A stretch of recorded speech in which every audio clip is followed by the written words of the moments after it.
नमस्कार, राम राम। आप देख रहे हैं सत्यमेव न्यूज़ और मैं मोनू प्राशर। इस वक्त मैं अखनूर के कामेश्वर मंदिर कुछ दिन पहले ही वहाँ पे जो टेररिस्ट अटैक जिसे भूला गया बनाया गया या है, उसके लिए हमारे साथ मौजूद हैं आज अमनदीप बोपाराई, जिन्होंने ऐलान किया था कि वो जम्मू से राजौरी के लिए पैदल मार्च करेंगे। ये जो हत्याकांड हुआ है उसके बारे में क्या बात है बोपाराई साहब से जानेंगे। सबसे पहले तो सत्यमेव में सर आपका स्वागत है। धन्यवाद। बोपाराई साहब जी, ये जो हत्याकांड हुआ है, क्या कहना चाहेंगे? ये टेररिस्ट अटैक है जहाँ किसी लोकल लोगों का काम है? देखिए, पहले तो मैं आपको बताऊं कि बिना किसी लोकल सपोर्ट के इस तरह की चीज़ें होती नहीं हैं। आप भी अगर किसी नए गांव में जाएं तो आपको अपने रिश्तेदार का घर पूछना पड़ता है। तो वहाँ पर हिंदुओं के घरों को जो है सिलेक्टिवली टारगेट किया गया है, और ये सिलेक्टिव टारगेट किलिंग है। हिंदुओं का नरसंहार की जो तैयारी है पाकिस्तान की तरफ से वो हो रही है। और इसी के एक हमने ये विरोध में उसके जो हिंदुओं के नरसंहार हो रहे हैं उसके विरोध में एक पैदल मार्च निकाला है, जो जम्मू से शुरू हुआ है। और आज हम जो है कामेश्वर मंदिर में हैं, और यहाँ पर आज हमारा पहला हॉल्ट है। और कल सुबह जो है हम यहाँ से निकलेंगे। तो मैं जो मंदिर कामेश्वर मंदिर हैं इनके भी जो महंत हैं उनके द्वारा जो है रात को भोजन का भी प्रबंध किया गया, हमारे लिए प्रसाद उनके द्वारा तैयार किया गया। तो काफ़ी अच्छी सपोर्ट मिल रही है इस सारे जो हम ये पैदल मार्च निकाल रहे हैं। रास्ते में बहुत सारे लोगों ने जो है बड़ा अच्छा समर्थन किया है हमें।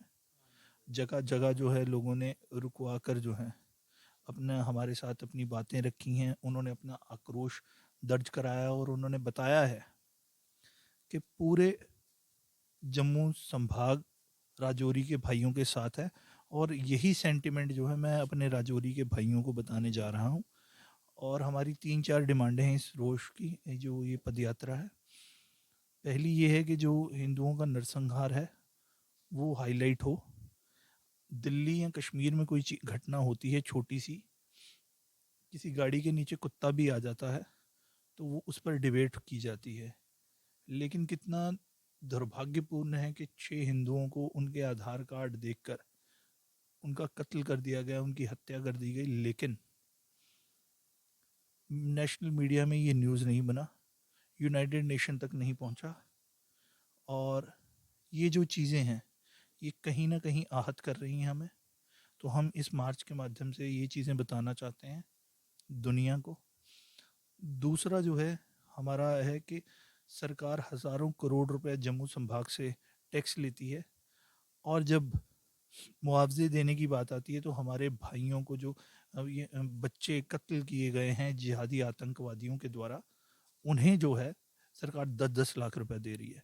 तो हम इसका कड़ा विरोध करते हैं, और हमारी मांग है कि हर एक जो शहीद हुआ है हमारा भाई, उसे जो है कम से कम 1 करोड़ की सहायता राशि दी जाए।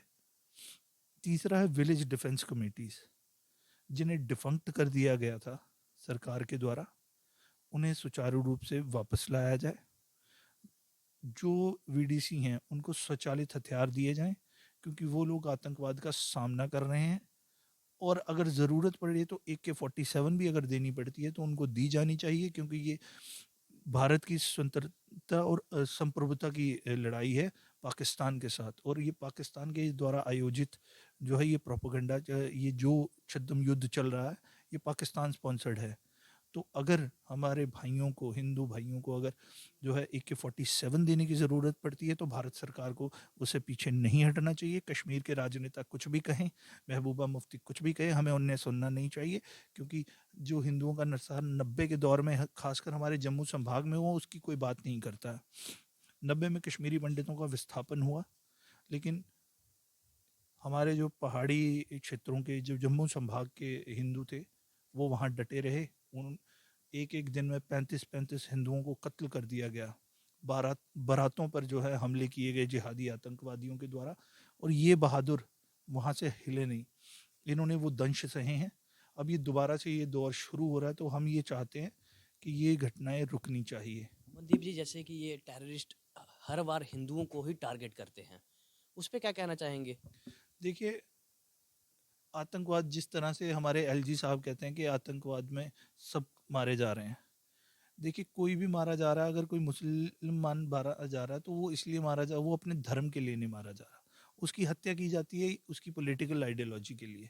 उसकी हत्या की जाती है कि वो भारत सरकार में या किसी पुलिस की नौकरी कर रहा है या सेना की नौकरी कर रहा है। लेकिन हिंदुओं की जो हत्याएं की जाती हैं वो सिर्फ उनके धर्म के लिए की जाती हैं, कि उनकी सिर्फ यही गलती होती है कि वो हिंदू हैं। जो जो हमारे एलजी साहब हैं वो जो है आंखें खोलें और धरातल पर, क्योंकि देखिए यूपी से आया व्यक्ति हमारी बात नहीं समझ सकता। एलजी साहब जो हैं ऊपर के हैं, उन्हें धरातल का पता नहीं है। जो धरातल को जानते हैं उन्हें पता है कि असल चीज़ें क्या हैं।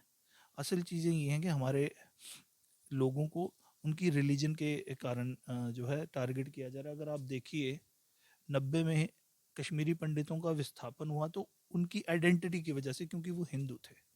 किसी मुसलमान या इस्लाम को मानने वाले की जो है विस्थापन नहीं हुआ है। तो ये चीज़ हमारे मुसलमान भाइयों को भी समझनी चाहिए। और हम ये चाहते हैं कि आपके माध्यम से मैं अपील करता हूँ जो हमारे मुस्लिम भाई हैं राजौरी के और जो नौशहरा या रास्ते में कहीं भी आ रहे हैं, कि वो लोग भी आए हमारे साथ और अपना रोष प्रकट करें और बताएं कि वो आतंकवाद के खिलाफ हैं।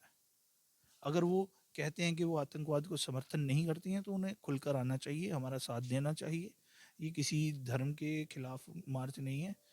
हमारा मार्च का उद्देश्य है लोगों को जागृत करना, पूरे भारत को ही नहीं पूरे विश्व को बताना कि हिंदुओं का नरसंहार जारी है। अमनदीप जी, ये कहना है कि बीजेपी की सरकार जो सेंटर में है उसके बावजूद भी टारगेट किलिंग होती जा रही है, जब उनका कहना था कि इसको रोका जाएगा, पर कभी इस पे रुकाव हुआ नहीं है। किस तरह से देखते हैं साहब?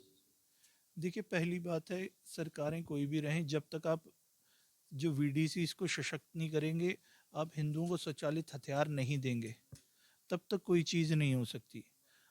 अब आप एक चीज़ देखिए कि जिस समय उन जिहादी आतंकवादियों ने हमला किया और वो हिंदुओं के घरों को निशाना बना रहे थे, उस समय हमारे एक सनातनी भाई हैं, उन्होंने हम अपनी पुरानी गन से 2 फायर किए और ये जिहादी भाग गए।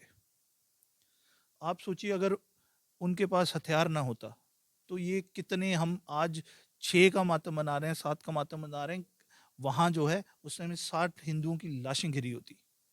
तो सरकार को चाहिए हिंदुओं को, उन क्षेत्रों के हिंदुओं को जो है स्वचालित हथियार दे। मैंने पहले भी कहा कि अगर एसएलआर ही नहीं, अगर हिंदुओं को AK-47 भी देनी पड़ती है, सरकार को देनी चाहिए, क्योंकि वो लोग आतंकवादियों के शिकार हो रहे हैं। आतंकवादी उनका धर्म देखकर उनकी हत्याएं कर रहे हैं, उनके आधार कार्ड देखकर चेक किया जाता है कि ये कौन से धर्म के हैं, उसके बाद हत्या की जाती है। और आप देखिए वहाँ पर कई चीज़ें हैं कि एक घर हिंदुओं का, उसके बीच में 2 घर मुस्लिम समुदाय के हैं, लेकिन उन्हें निशाना नहीं बनाया गया।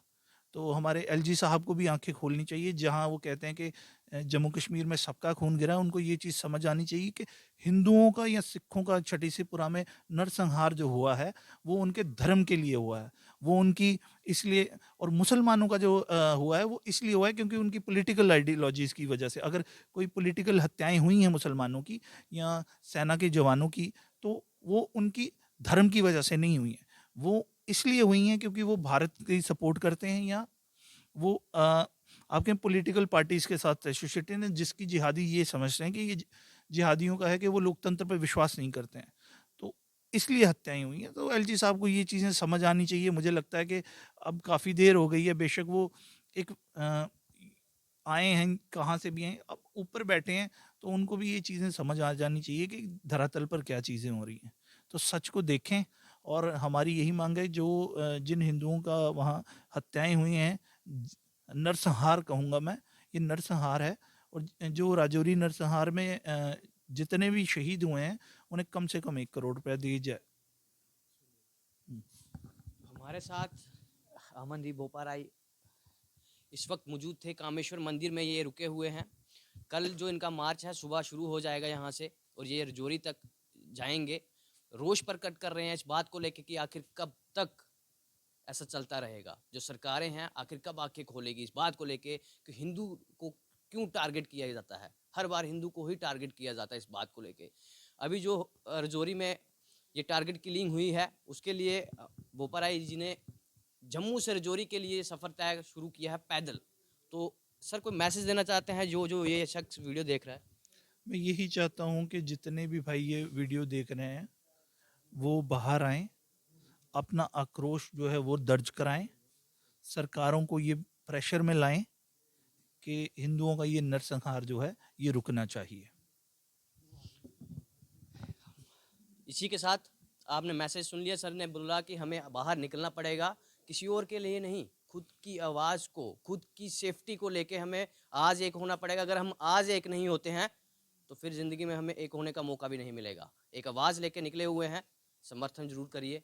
इसी के साथ आप देख रहे हैं सत्यमेव न्यूज़। मैं मोनू प्राशर, धन्यवाद।